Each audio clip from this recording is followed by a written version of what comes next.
오늘 본문의 말씀을 정리하면 귀신이 사람에게 붙어서 살았습니다. 그런데 그 귀신이 다른 곳에 있을 곳이 있나 하고 사방을 찾아보아도 자기가 있을 곳이 없는 거예요. 그래서 전에 붙어 살던 그 사람에게로 다시 갔습니다. 그랬더니 그 집이 깨끗이 청소가 되어 있고 수리가 되어 있는 것입니다.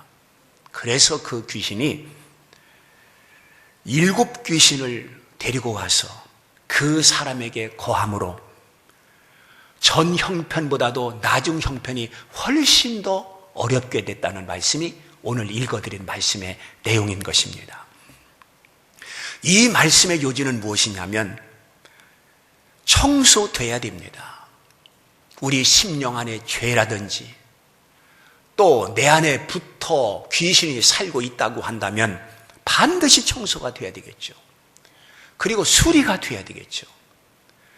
그런데 청소와 수리로만 끝나서는 안 된다고 하는 것을 본문에서 말씀하고 있는 것입니다. 그냥 빈 채 내버려 두면 안 된다는 것입니다.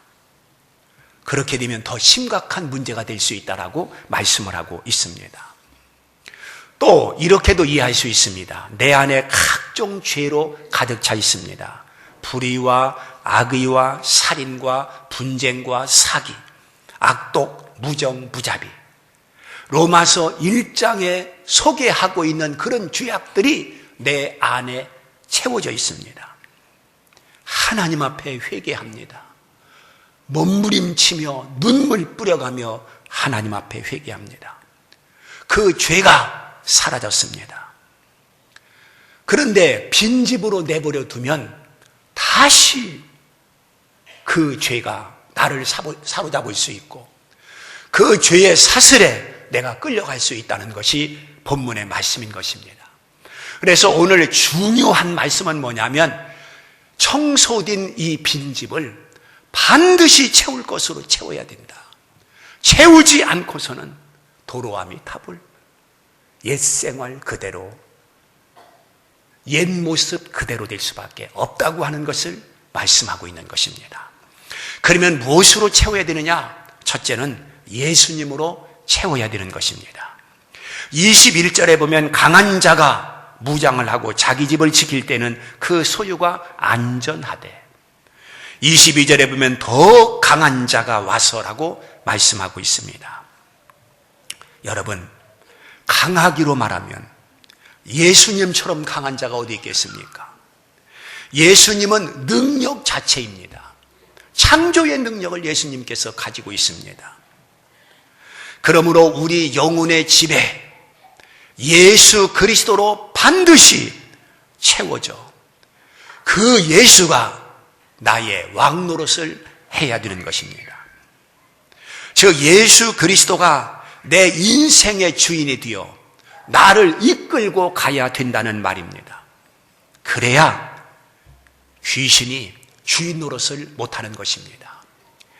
예수님이 내 인생의 주인이 되는 것을 내가 거부하고 내가 마다할 때에 내 인생의 주인 노릇을 마귀가 하려고 한다, 그런 말입니다. 그래서 내가 예수님에 의해서 이끌려 사는 것이 아니라 사탄에 의해서 이끌려 살 수 있다, 그런 말입니다. 여러분, 이 사탄, 마귀에게 붙들려 살면, 마귀의 지배를 받으면 그것은 결과적으로 망하는 길인 것입니다. 신자의 삶을 어지럽게 합니다. 혼란에 빠뜨립니다. 때로는 질병 가운데 미궁에 빠지게 합니다. 또한 교회를 다닌다 할지라도 참 만족을 누리지를 못합니다. 그러므로 우리는 예수 그리스도로 채워져서 내 인생의 키를 주님이 붙들고 있고 주님이 운전해서 가도록 주님에게 맡겨야 되는 것입니다. 그것이 바로 성도의 삶이 되어야 되고 성도들이 성공적으로 이끌 수 있는 길이라고 하는 것을 분명히 기억해야 되는 것입니다. 이제부터 예수님이 나의 인생의 주인이 되도록 내 안에 예수로 채워지는 그런 역사가 일어나야 되는 것입니다. 베드로와 요한을 보십시오. 은과 금은 없다고 했습니다. 그러나 그들에게는 나사렛 예수 그리스도의 이름을 붙들고 살았습니다. 안질뱅이에게 무엇이 필요했습니까? 금과 은이 아니었었습니다. 나사렛 예수 그리스도의 이름으로 걸으라 할 때에 기적이 일어났던 것입니다. 그만큼 예수의 이름에 능력이 있다고 하는 것을 우리에게 보여주고 있는 것입니다. 빈집에 마귀의 놀이터로 만들 수는 없는 것입니다. 예수 그리스도를 채워야 내 모든 악한 것들이 떠나가는 것입니다. 주님은 우리와 함께 하기를 원하십니다.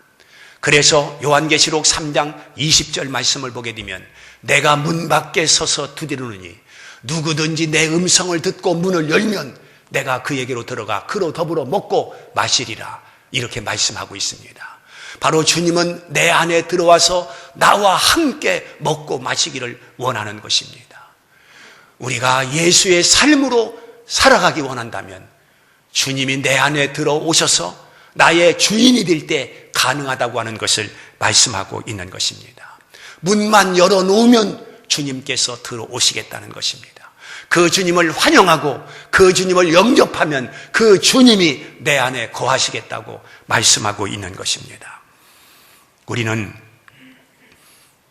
내 인생의 주인은 오직 주님이라고 하는 믿음을 가지고 주님의 지배를 받아 살려고 애를 써야 되는 것입니다.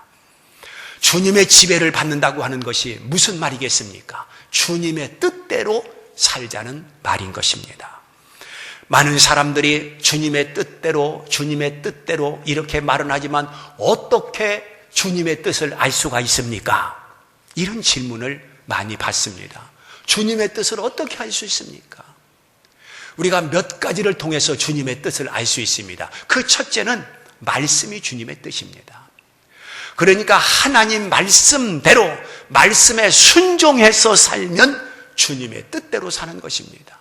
말씀이 하라 하면 하고 하지 말라 하면 하지 말고 말씀에 의해서 사는 것입니다. 두 번째는 뭐냐?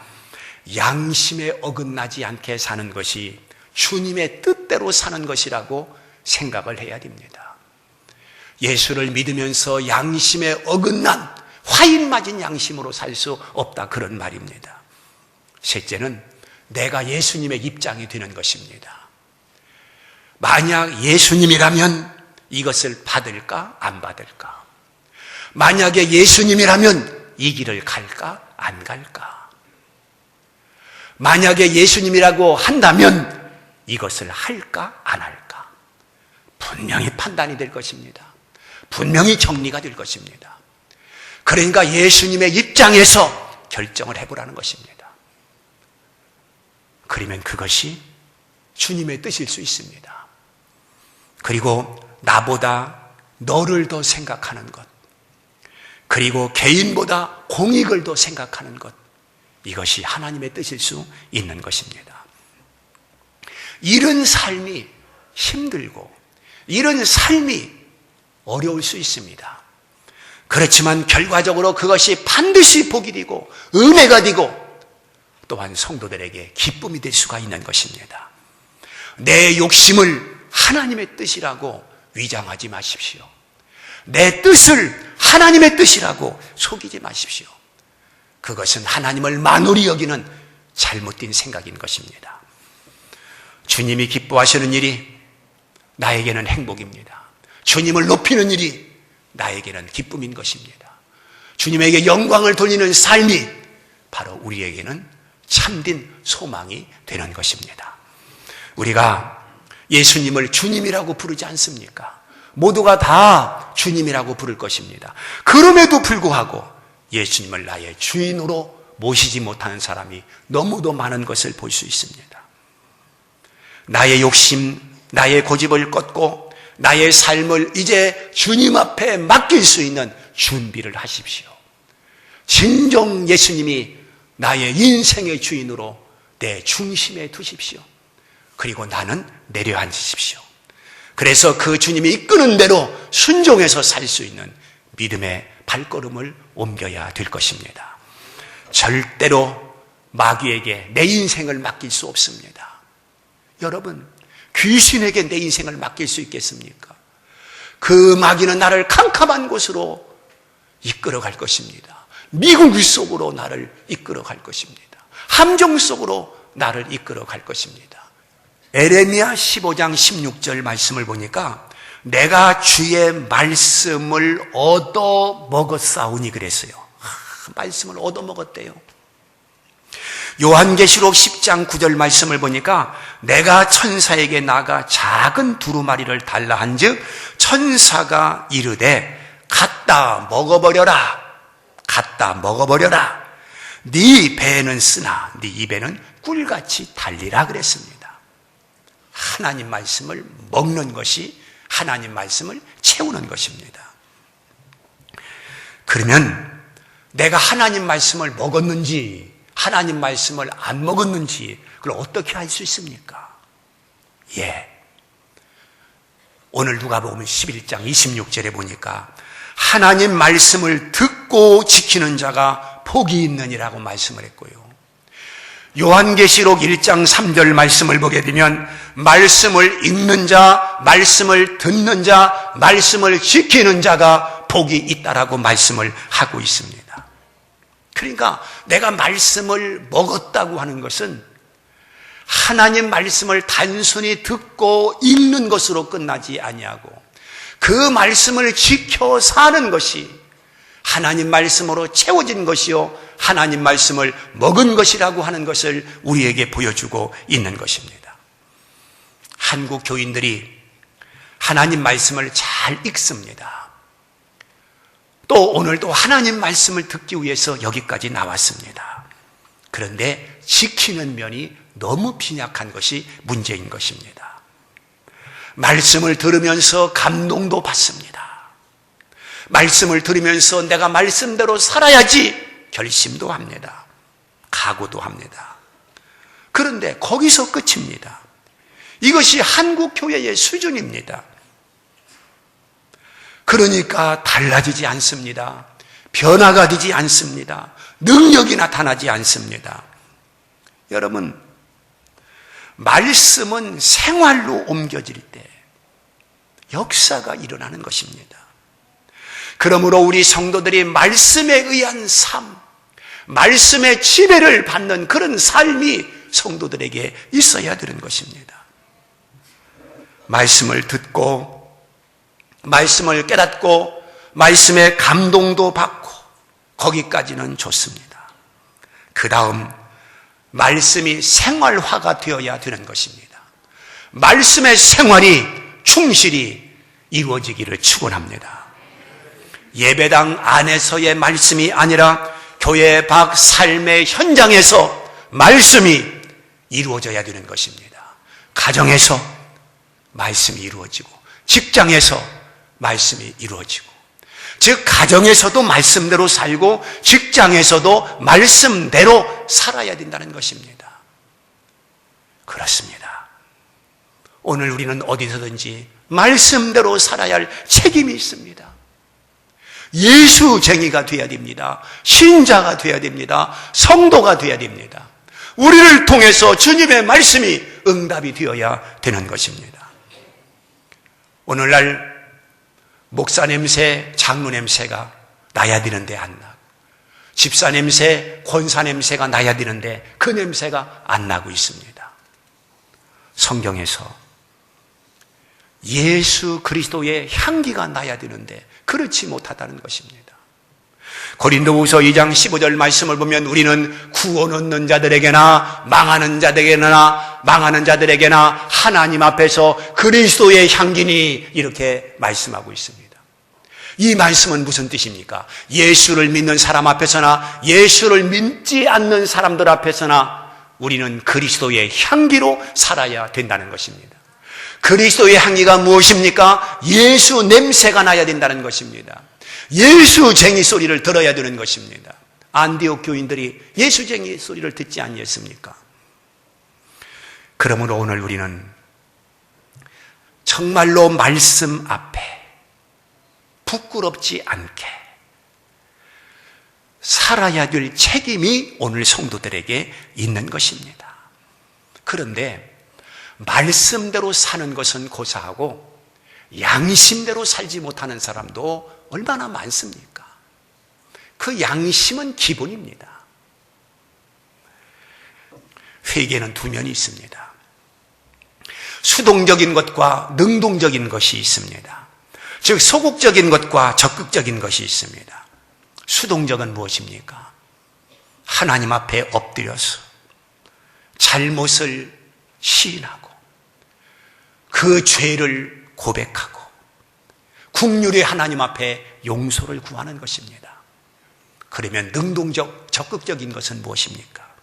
이제는 삶을 통해서 회개의 모습이 나타나는 것입니다. 여러분, 세례 요한이 마태복음 3장 8절에서 외치기를 회개의 열매를 맺으라고 외쳤습니다. 그의 첫성은 회개하라 천국에 가까웠느니라 그렇게 외치고 난 다음에 회개의 열매를 맺으라고 또한 그는 외쳤습니다. 회개의 열매를 맺으라는 소리가 무슨 말입니까? 내가 교만하여 하나님 앞에 이 교만을 뿌리 뽑아 주옵소서, 교만하게 살지 않게 하옵소서 이렇게 기도했다고 한다면 겸손하게 사는 것이 회개의 열매인 것입니다. 내가 이기적입니다. 사욕에 사로잡혀 있습니다. 이기심을 버리게 해주옵소서. 하나님 앞에 회개했다면 이제는 이타적으로 사는 것이고 이웃을 사랑하며 사는 것이 바로 회개의 열매이지 않겠습니까? 너무 말이 많아서 사람들에게 상처를 주고 있다. 하나님, 이제 나는 너무 말이 많습니다. 이사야 선지자처럼 이제 제단불로 나를 지져주시옵소서. 그렇게 기도했다면 그 다음부터는 좀 말수를 줄이는 것이 회개의 열매이지 않겠습니까? 그렇게 살아라는 거예요. 아무리 금식기도 하고 철야기도 하고 회개의 눈물을 펑펑 쏟아 흘렸다 할지라도 우리가 한치도 변화되지 않는다고 한다면 그 눈물이 무슨 소용이 있으며 그 무릎이 무슨 소용이 있으며 그 철야기도가 무슨 소용이 있겠습니까? 우리의 달라진 모습을 하나님은 보고 싶어 하시는 것입니다. 하나님 앞에는 립 서비스가 중요한 것이 아닙니다.